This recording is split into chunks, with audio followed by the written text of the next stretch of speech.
¿Cómo ubicar un punto sobre la superficie terrestre?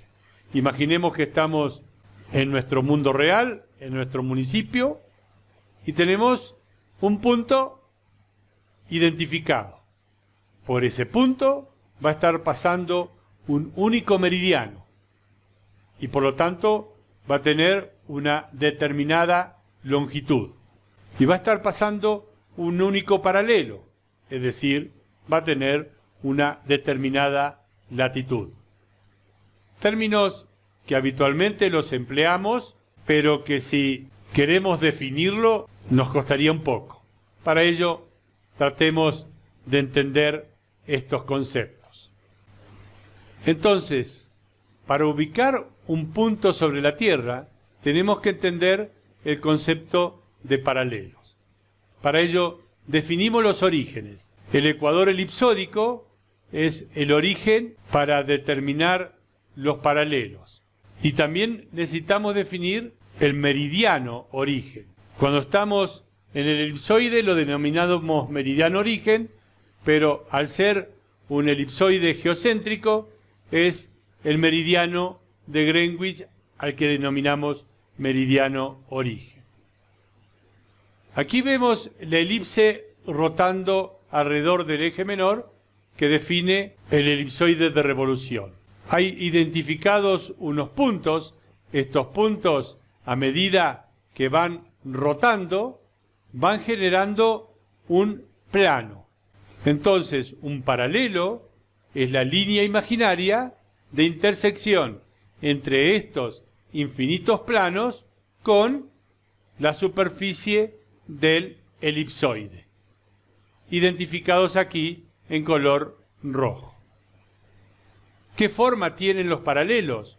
Los paralelos son circunferencias. Una de radio máximo A, hemos dicho, es el valor asignado al semieje mayor del elipsoide, y el resto de los paralelos son circunferencias de radio menor hasta que llegamos a los polos, que es una circunferencia, podemos considerar una circunferencia de radio cero, por lo tanto un punto.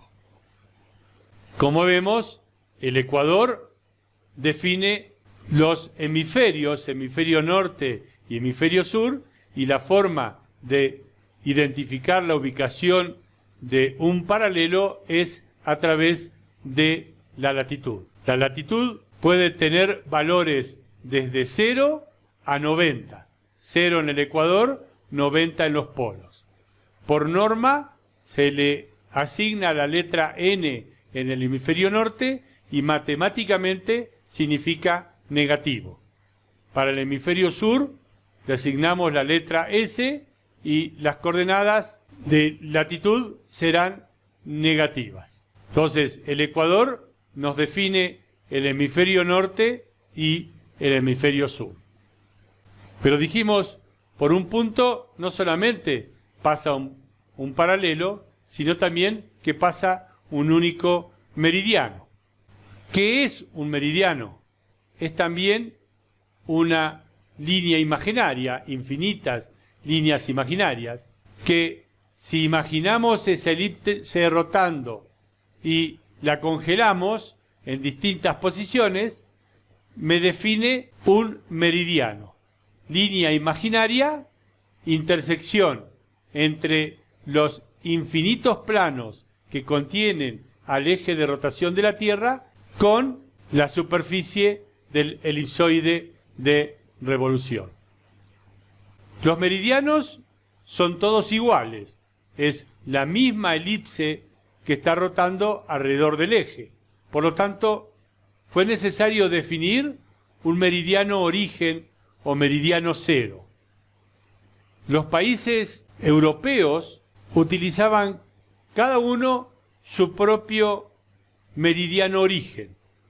Por ello, en 1884, es decir, 100 años antes del Sistema Geodésico Mundial de 1984, se definió que el meridiano cero era el que pasaba por el Observatorio Astronómico de Greenwich en Inglaterra en el Reino Unido de Gran Bretaña. Aquí estamos analizando en esta imagen esos meridianos.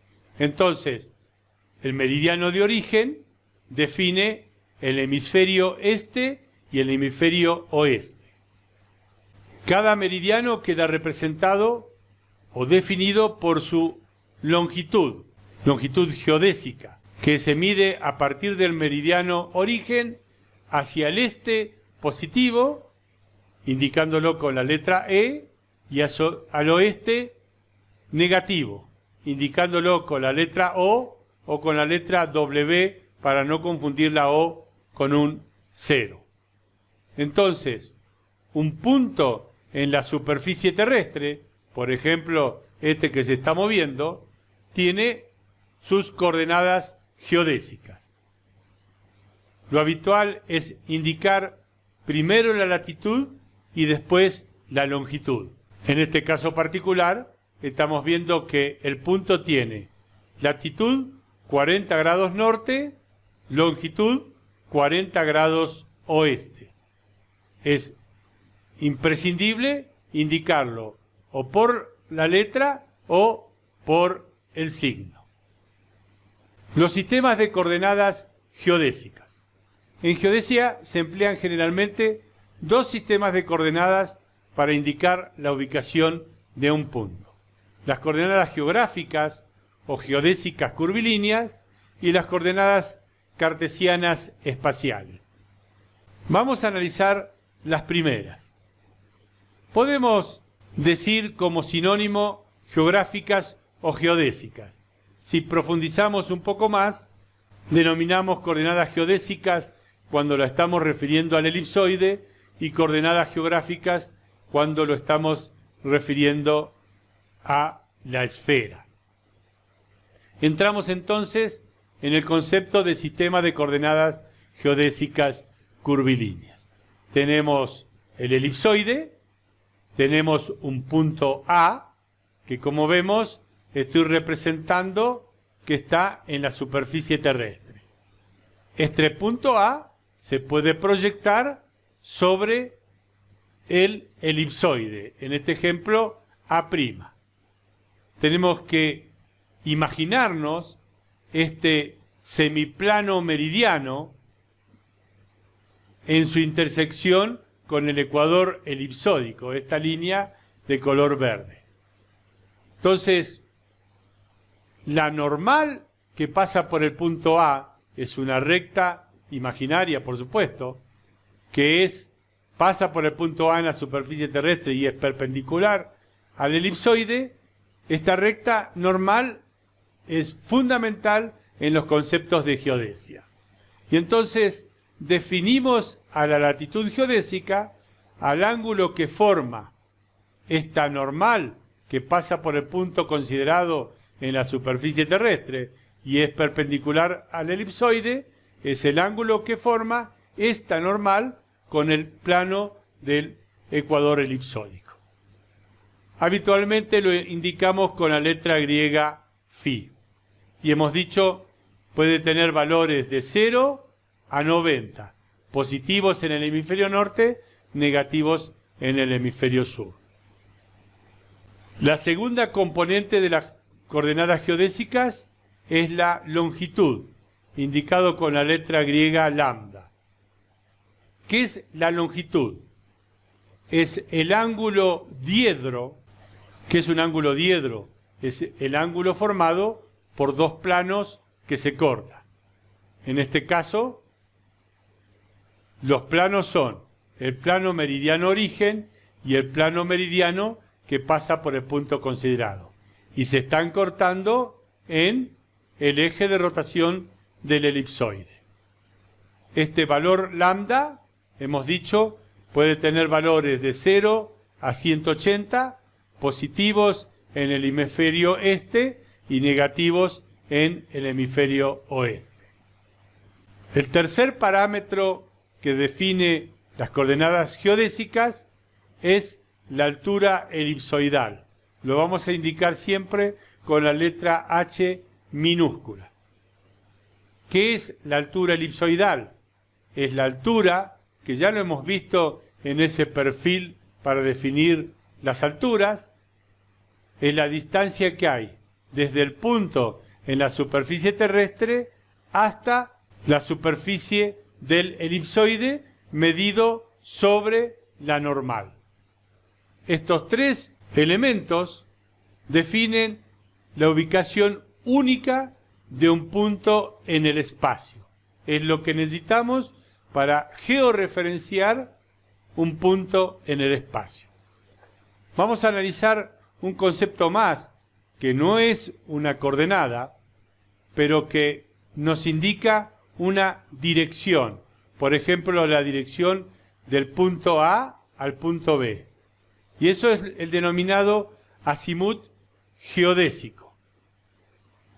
Ese acimut geodésico se lo define también como un ángulo diedro, cuya arista es la normal que pasa por el primer punto de la dirección y cuyos semiplanos son el semiplano meridiano que contiene al punto origen y el semiplano meridiano que contiene a la dirección que pasa por el punto B. Se mide desde el meridiano en su dirección norte, sin importar si estamos en el hemisferio norte o en el hemisferio sur, y en la dirección este, es decir, en el sentido de giro de las agujas de reloj, y vale desde 0 en el meridiano, 180 en la parte del meridiano hacia el sur y 360 cuando vuelve al mismo punto en el meridiano que pasa por el punto A. Como vemos, Bolivia se encuentra en el hemisferio sur-oeste.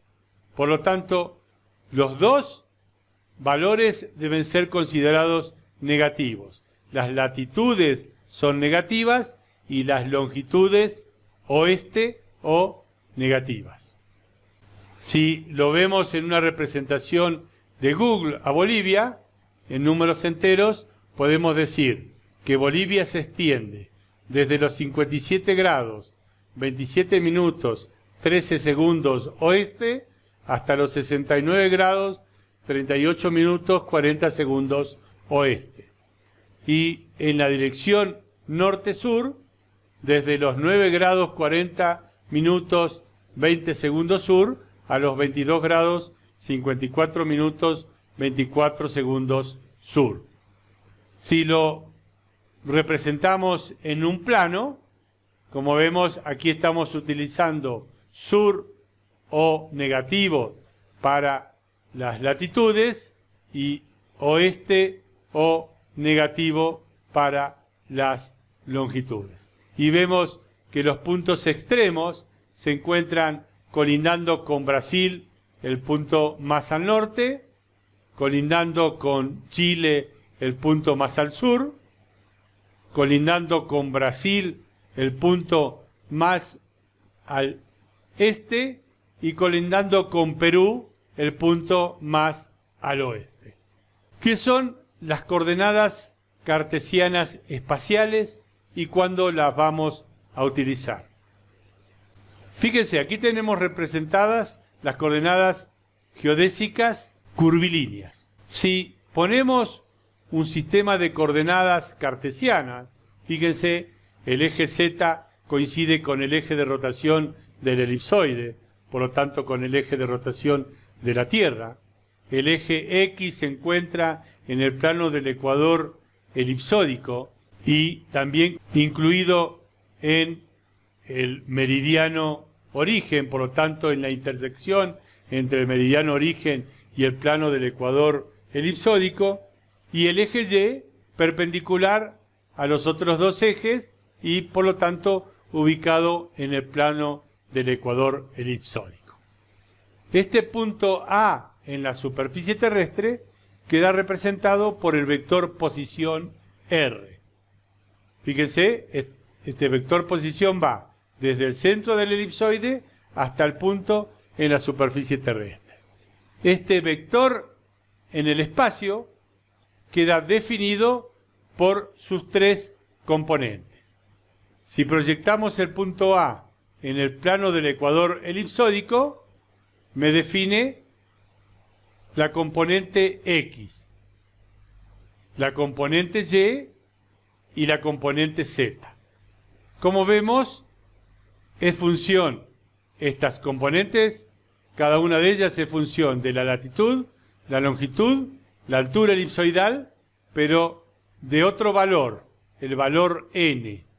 N se conoce como radio de curvatura del primer vertical y es la distancia que hay medida sobre la normal desde el punto proyectado en el elipsoide hasta la intersección de la normal con el eje de rotación del elipsoide. Vamos a analizar unos ejemplos. Si quiero obtener las coordenadas cartesianas de un punto, necesito obtener los valores de la latitud, la longitud y la altura elipsoidal. ¿Por qué la necesidad de utilizar coordenadas cartesianas? Cuando se determina un punto con GPS o con cualquier sistema satelital de navegación global, lo que se determina en primera instancia son las coordenadas cartesianas espaciales de ese punto. Entonces, necesitamos poder hacer estas transformaciones. Para ello es necesario determinar primeramente sobre qué elipsoide se están considerando, que puede ser el Internacional de 1924, WX84 o GRS80. Hemos dicho que los cálculos sobre WX84 van a ser iguales a los cálculos sobre GRS80. Entonces, aquí tenemos que definir cuál es el elipsoide que se va a emplear, porque de eso depende los parámetros de ese elipsoide y estos parámetros entran en los cálculos que se realizan. Para nosotros en este curso tenemos que entender el concepto, pero no nos vamos a meter en la matemática de estos elipsoides, sino que vamos a estar utilizando programas especialmente diseñados.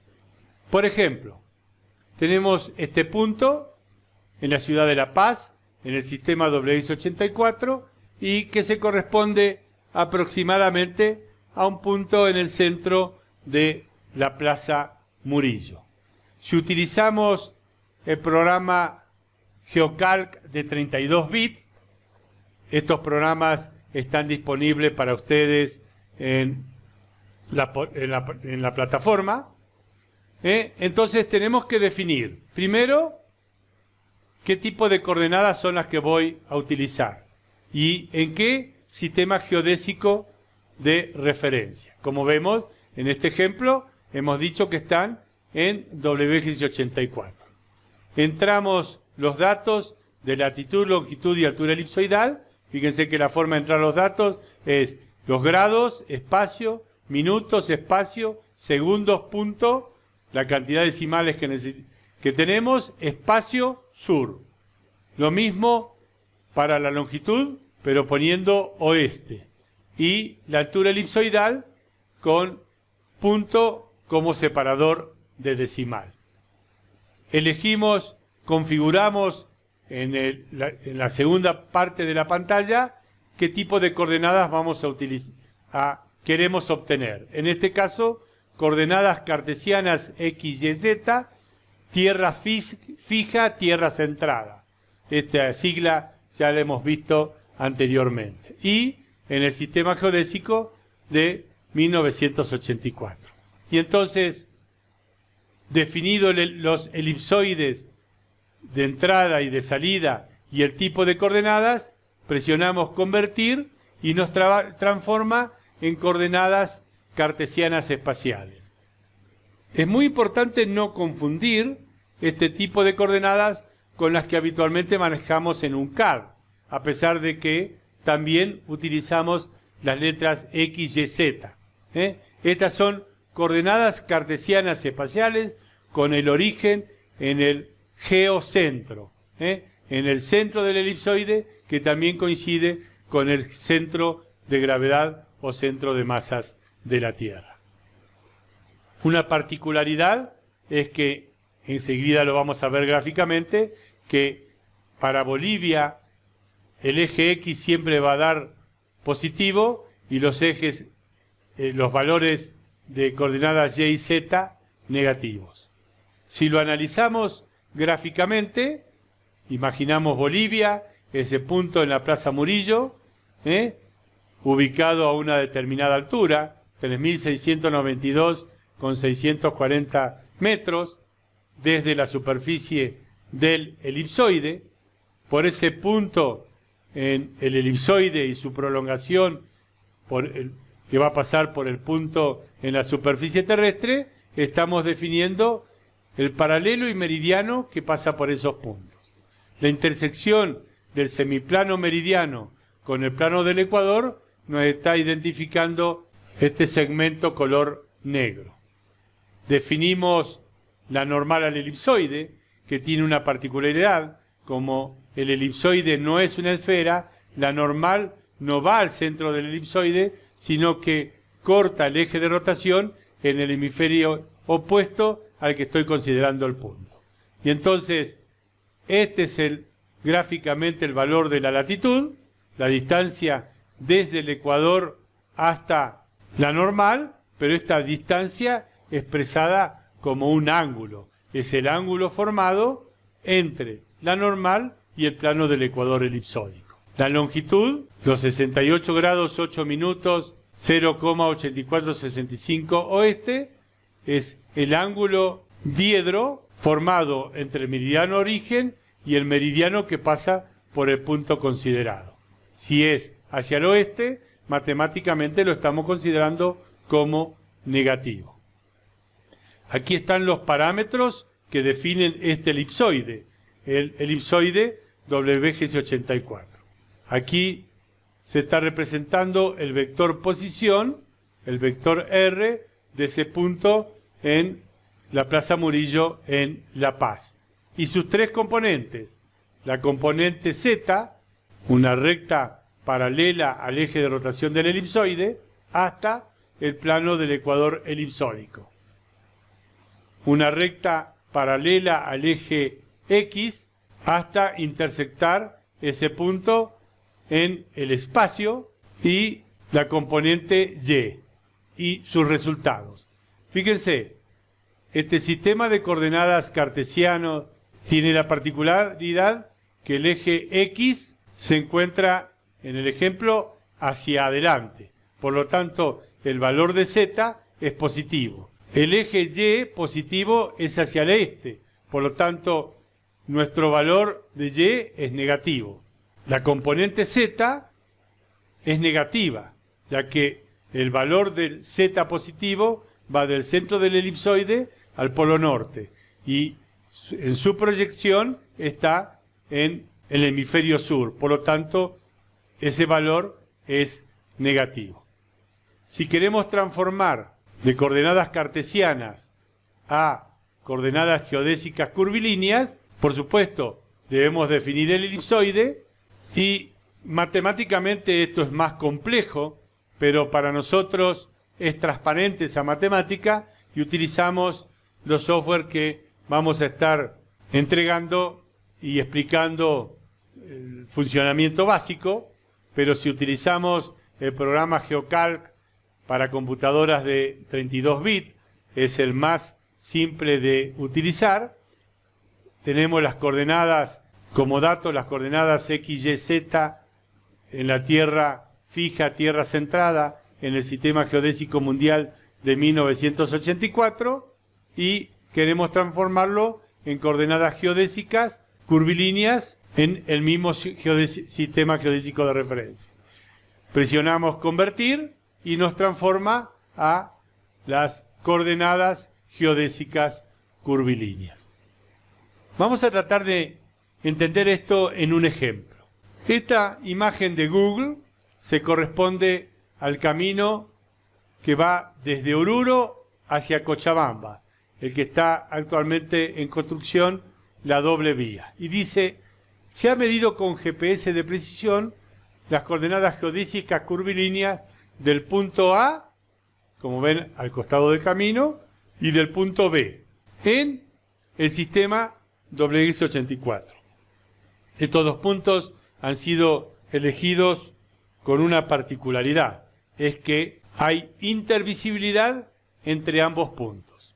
En este ejercicio se quiere determinar la distancia inclinada o geométrica que debería medir una estación total, si se disponen los siguientes datos. Fíjense, tenemos por un lado, estamos haciendo estación en el punto A con la estación total y estamos observando un prisma que está en el punto B. Hemos dicho que hay intervisibilidad entre los puntos.